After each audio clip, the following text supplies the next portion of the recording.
You're watching the February edition of the Library Roadshow, everything you need to know about your local library. There have been many exciting changes in your library system over the past 12 months, and our new library director has been there for all of them. Joining me now is Spencer Watts, who recently celebrated 1 year at the helm of the East Baton Rouge Parish Library System. Welcome, Spencer. I want to say that the most dramatic change is the opening of the new main library. So let's talk about where we stand on that fabulous project. Well, I have to agree with you. It is a dramatic change. And the library opened on January the 15th at noon.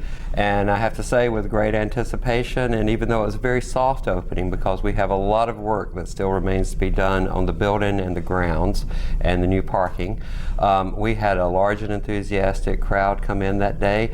And except when there's been ice and snow, they've been pretty good about showing up. We've had a lot of happy patrons visiting the library. More than 1,000 a day, in fact, since the very first day we opened. Yes, that's correct. Well, what can patrons expect to see when they enter the new library? Okay, well, I think as you're approaching the library, you certainly see it's a large and powerful building, and it has a nice stronghold, a repository of lots of great books and different items, all those ideas that people have accumulated over the centuries. But when you enter the building, I think is where the real experience begins to start. While it's large, it has a lot of light. The building is very open. It has a lot of soaring spaces in it, but at the same time as you explore the building, you find there are lots of small, intimate spaces that are well designed for quiet or individual study, and some very nice specialized spaces that are made ready for people to work together collaboratively or as teams.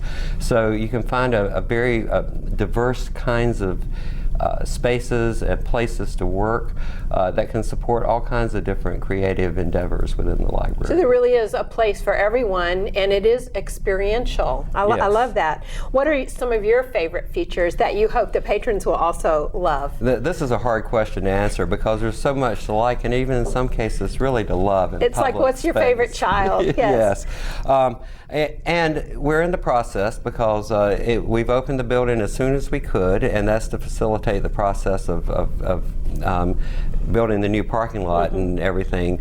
But so there are still things that are in the process of becoming. So as you come to us over the weeks, you'll find some differences and some new things appearing. But right now, some of my favorite spaces are, I think, the terrace on the outside terrace on the 3rd floor, which gives you a wonderful view out over Independence Park. And it's open to the public. And it is open to the public. So it is accessible by elevator. But there are some other wonderful spaces, including our wonderful children's space, which is full of color and light. Children are excited. You can see the excitement on their faces as soon as they get there. But our teen space is wonderful too. So I love that. And what I really loved is I was going through the library yesterday afternoon where all the enthusiastic teens that were in there working, they were happy. The laptop bars, they were making use of that. They were making use of the different materials in the rooms, and we have a wonderful programming space in there. We have collaborative spaces right in that area of the library that are dedicated to them. Plus, at their request, we have a quiet study area within all this bustle and activity, so you can be a part of that really dynamic, energetic environment in that room, but still find your quiet, nice space for an individual study or reading. But I love the 2nd floor of the main reading room. It is a wonderful experience when you walk into that room and you see all the light that's available, and you can see all the thousands and thousands of books that we have available for you. And then the beautiful curtain wall where you can look out onto the park. It really changes the feel of the library. Yes, it's a very dynamic and very uplifting feeling when you go in. You feel like the sky's the limit because actually you can see the sky. Yeah, that's right.